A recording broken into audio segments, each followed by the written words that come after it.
Hey everybody, it's Jason Blaha here, and it's time for another breakfast with Blaha. And today I'm having fat-free Greek yogurt, almond butter, milled flax seeds. All right, I get asked a lot, Jason, when are you coming out with an Ice Cream Fitness 3.0 program?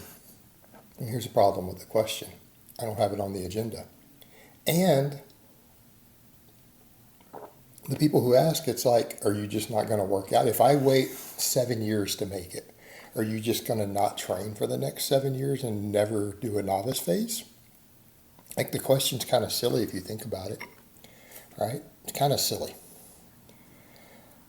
And we'll get into what changes I guess I would make to the program and the problems with making those changes to either of the programs.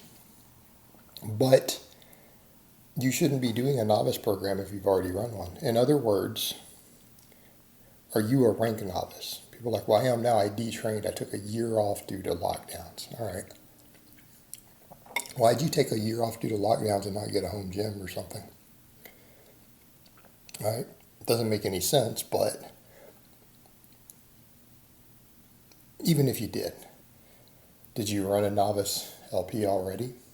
People are like, yeah, I got to intermediate level. Why are you running a novice program then? You should never run more than one novice program in your entire life. That's it. You get through your novice phase and you go to intermediate programming. So what if you detrain? You're still not a novice. You don't think if you detrain you need accessory work? Right? Say you built to a 500 squat and you took 3 years off from training. So you built a 300 bench 500 squat, took 3 years off from training, came back, you're weak as a kitten. Are you just going to do 4 exercises? Or are you actually going to come in and train what you know your weak points used to be? You're not going to do any hamstring work, you're not going to do any tricep work, you better. You're not a novice anymore. Your muscle memory is going to kick in. And if you don't train your old weak links, they're going to be your weak links again immediately. So you can't run a novice program either. It would be stupid. Another thing to think about every time people want new novice programs, there's already 37 proven novice programs. They're out there. I have multiple of them that gives you different options. People say, yeah, but they don't have box squats and stuff. All right, good point. Do box squats instead. Here's one of the reasons I've said before, I don't even write box squats into novice programs. So I'm not there to teach people. Novice lifters will not, and I'm going to be frank with you. There's 2 things a novice lifter will not do, ever. A true novice. They will not video their squats. They're not going to do it. They're not going to watch my box squat videos and then combine it together and go, okay, this is what he told me to do. I better video and see if I'm doing what he told me to do.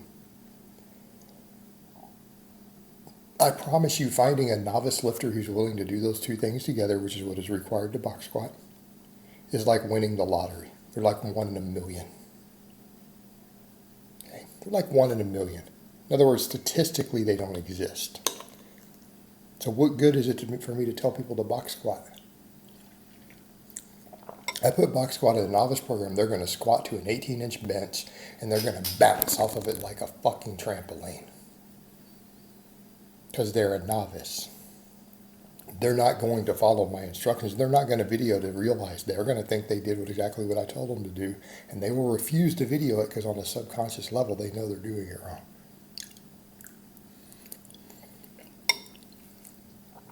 I know this because I've had novice clients send applications come on as clients who I watched your box squat video. Here's my box squat. They video their first one and they do exactly what I just described. But what changes would I make? Well, the 1.0, just run it as is with other changes I've given in the past. If you're willing to bulk the entire time you're on it, you'll sleep at least 8 hours, have a perfect lifestyle. All right, 2.0, I admit it needs more stuff. Here's the problem. The stuff I would prescribe is going to be dependent on what you have at your gym. Should probably add some good mornings to it. You could probably change it to box squats. Assuming you're watching this, change to box squats.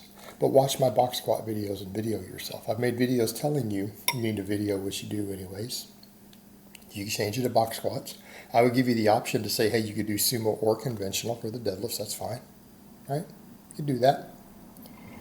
I would add good mornings. And people say, well, how much? Well, I've already said before, if you're a noob, you should probably start with the empty bar and do sets of 20 and build up and then get work down to sets of 10. Okay, you could do good mornings. You should probably do band press downs to build your tricep tendons. High reps. Okay. You need to be doing low back work. What do we mean? Find a gym that has a reverse hyper. That would be my perfect thing. If I could write it perfect, you would join a gym that has a reverse hyper. You would buy one at your house and you would do reverse hypers. All right. Failing that, get on a hyperextension bench. Find a 45-degree hyper. There at almost every box gym has one, fortunately. Do that at the end of your workouts too. How many reps? 3 sets.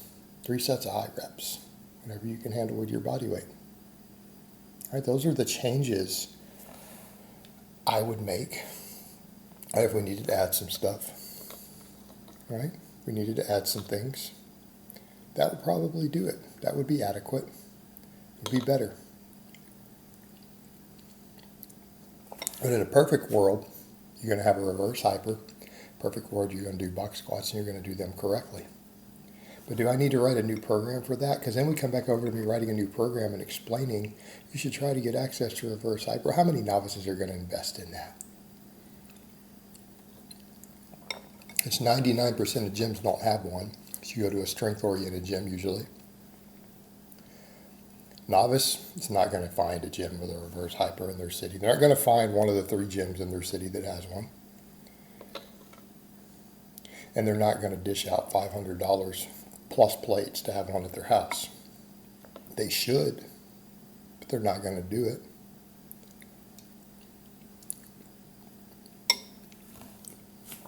But remember, the thing is, guys, you can make these changes, but for the people who are waiting on a new novice program, for who? Hopefully it's not for you, but you've already been training. You don't need a novice program. I don't run these cookie cutter programs for clients who hire me. I put them on a custom program immediately. The client comes to me who's a novice. We do upper lower. It's the only thing I write for anyone ever. By the way, 100% of my clients do upper lower. I write a custom program based upon their equipment, where they are, their individual needs, and I start training weak points immediately. I start training their weak links immediately from day one, as soon as I see them appear. So we just customize it. All right, guys, but that's really all I have to say on that today. I hope it's been informative, and I will talk to you guys next time.